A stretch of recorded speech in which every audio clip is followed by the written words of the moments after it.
I would say someone who has helped me along the way, and they've been in the industry for over 50 years, was recently having a conversation with them.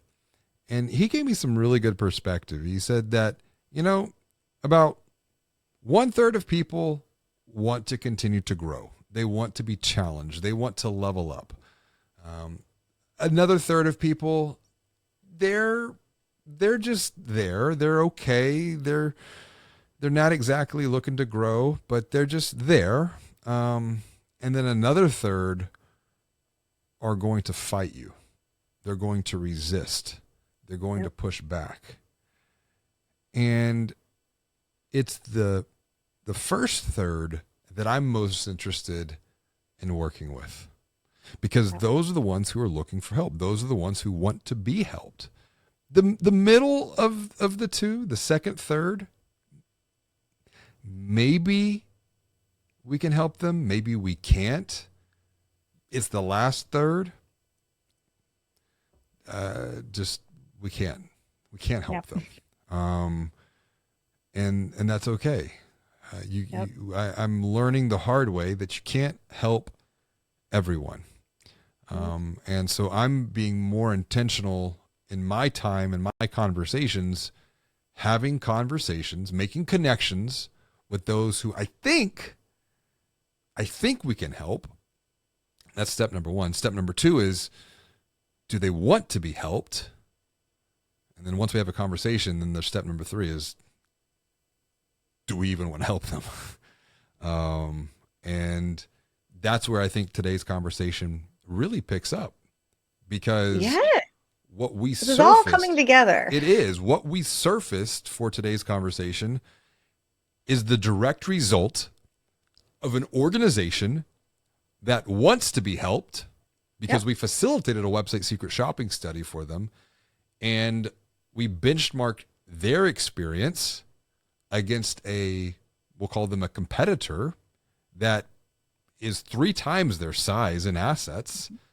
But it was interesting because through that secret shopping experience, we actually found a gap and a blind spot for the competitor. And we did a podcast about it. We recorded it. We talked about it. And it was in real time. We just picked up the phone. We called this competitor to see what would happen. And the expectation that was set on the competitor's website was not met, nor was it realized, which was like, you know what? You're saying one thing, you're communicating one thing, but I'm experiencing something else. There's an experience gap there. And when there's an experience gap, that is where the negative emotions begin to creep in. Yeah, that was a fun conversation, because it wasn't planned, but also the feedback we got. And I think it was just, our listeners and our audience getting to hear this in real time. And there was actual, life to the situation. Because, we could share data and we could share stories all day long. But when you're actually part of the scenario and you can hear firsthand the experience and how it didn't match up with what they said on the page. And that's okay, for whatever reason. And it's not a knock to that financial brand. It was more so bringing awareness. And I don't think we said anything negative, but we did post that on our YouTube channel. We posted that little clip to share, to bring awareness to what we found. And I believe, and I don't even remember if you checked this before I did, but I know that I checked it about 2 days after we posted, and we had a response back from the bank. We did have a response, and I think, we really need to give them a shout out, because Absolutely. they heard a negative review. They were aware. They accepted that there was an experience gap. Yep. But then most importantly, they took action. And the way that they took action was they just simply replied to... It was a great response. And it was a great... do you have that pulled up by any chance of how they responded here?